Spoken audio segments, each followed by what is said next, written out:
Ação imediata de volta. Eu já recebo aqui no estúdio a Mônica Usni, ela que é biomédica. Seja bem-vinda, boa tarde. De volta aqui com a gente na Ação Imediata. É um prazer, viu? Prazer é meu, Janaína. Muito obrigado pela oportunidade de estar divulgando a bioética. A gente que agradece para tomar mais conhecimento sobre isso, já que é um assunto muito complexo.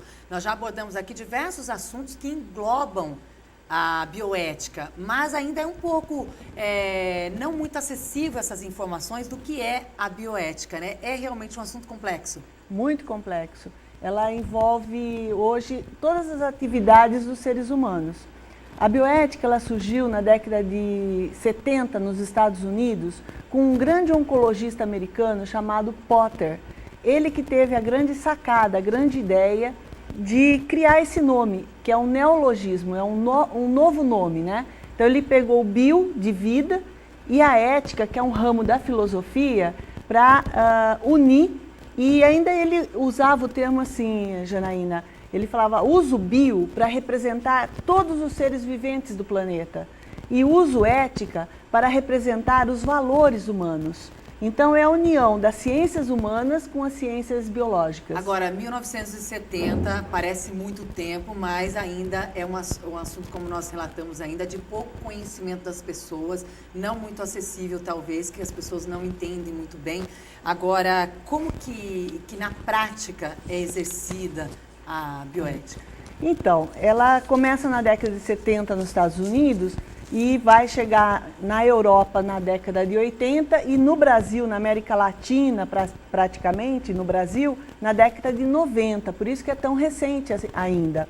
E a bioética, ela se baseia em 4 princípios importantíssimos que vão mudar totalmente a vida do ser humano. Muda a relação médico-paciente, muda a concepção dos direitos dos pacientes, porque a gente vai lidar com a benevolência, tentar fazer o bem, a não malevolência, porque às vezes para fazer um bem, a pessoa causa um mal. Então ela tem que se preocupar em fazer o bem sem causar o mal. A autonomia, que o paciente agora tem autonomia para decidir o que ele quer, o que é bom para ele, o que não é. A gente conversou já em outras ocasiões, no caso da eutanásia, que a família decide ou não, isso. Envolve tudo isso também, esse tipo de assunto. Por isso que é importante a autonomia que o paciente passa a ter agora. E, por último, a justiça. Então, a gente tem que analisar esses 4 princípios, ela começou com isso. Porém, como meu professor, a gente fala que o pai da bioética no mundo é o Potter, mas o meu professor, o professor William Saad Rosny, a gente fala que ele é o pai da bioética no Brasil. E ele, preocupado, percebendo que só esses 4 princípios não representava toda a necessidade da bioética, ele teve a ideia de fazer referenciais.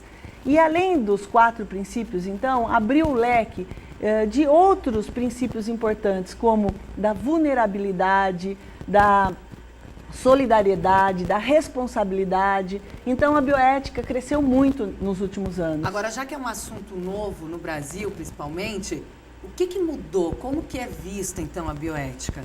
Olha, a bioética ela é muito importante porque ela traz conceitos de uma nova filosofia de vida. Quando surgiu que a preocupação era só experimentação, ou seja, pesquisas com seres humanos, depois embarcou também os animais, os vegetais e, por último, o meio ambiente, a gente começou a ter uma visão de sustentabilidade. Então, para o uso da água, o reuso, para produzir um produto, não contaminar o meio ambiente. Mas as coisas melhoraram na prática? Melhoraram, mas ainda muito pouco, Janaína, muito pouco. Ela tem que melhorar muito mais. Por isso que é tão importante a gente divulgar esses princípios da bioética, a maneira de olhar da bioética, para as pessoas começarem a perceber que elas vão ter que deixar um mundo habitável para os seus filhos e netos. Agora, na pesquisa, inclusive, como você estava relatando, eu vi que um dos motivos do surgimento da bioética era exatamente isso, né? O abuso na utilização de animais e de seres humanos em experimentos. É isso mesmo, a preocupação se deu por isso? Na realidade, o primeiro código de conduta do ser humano que a gente tem notícia foi em 1945, após a Segunda Grande Guerra Mundial, na cidade de Nuremberg, na Alemanha, onde os médicos nazistas que faziam experimentação com seres humanos foram julgados. Então surgiu o Código de Nuremberg em 1945. De lá para cá, Janaína, esse código está sendo renovado de 10 em 10 anos, e aí vai abrangendo mais coisas, vai ampliando o leque, né? Então nós tivemos em Helsinki, depois de Helsinki em Tóquio, no Japão. Então sempre vai tendo uma nova declaração de direitos da bioética. Tá um estudo que continua, né, Mônica? Não acaba. Agora, para finalizar então, a bioética também pauta a relação entre paciente e médico, como nós, pacientes, devemos agir, o que a gente precisa saber? Mudou muito, Janaína, em relação à autonomia que foi dada para o paciente agora, a relação médico-paciente, porque antigamente o médico se sentia um Deus todo-poderoso, ele dava as ordens, ele não estava muito atento com a dor do paciente e o paciente ele se sentia diminuído, né? Uma formiguinha em relação ao médico. E o médico dava as ordens e ele obedecia. Hoje não mais. Hoje o médico ele tem que estar numa relação de igualdade, na mesma altura do paciente, olhar de olho no olho. O paciente tem que sentir... Infelizmente falta muito ainda, né, Mônica? Mas a gente tem que divulgar, porque as pessoas têm que saber que é um direito dela, que ela tem que exigir que o médico... Acho que envolve tudo a questão de respeito, né? Então, principalmente o respeito, a solidariedade, a dor. Então, quando você for procurar o médico, não só o médico, todos os profissionais da área da saúde, o dentista, fisioterapeuta, psicólogo, quando procurar o profissional, verifica se ele está olhando para você e está se preocupando com a sua dor, com as suas...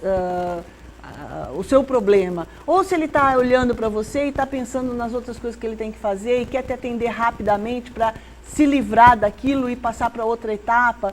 Então, hoje nós temos o direito de ser bem atendido, de ser muito bem, ter uma atenção voltada exclusivamente para nós. Mônica, a gente vai voltar a falar sobre esse assunto no próximo encontro, continuar explicando, orientando sobre esse assunto. Hoje eu agradeço a sua presença, então até a próxima. Eu que agradeço a oportunidade e assim sempre estarei disponível para a gente conversar sobre esses temas. Obrigada. O Ação Imediata, então, volta amanhã. Você confere agora o Direto da Redação. Continue na nossa programação. Uma ótima tarde para você.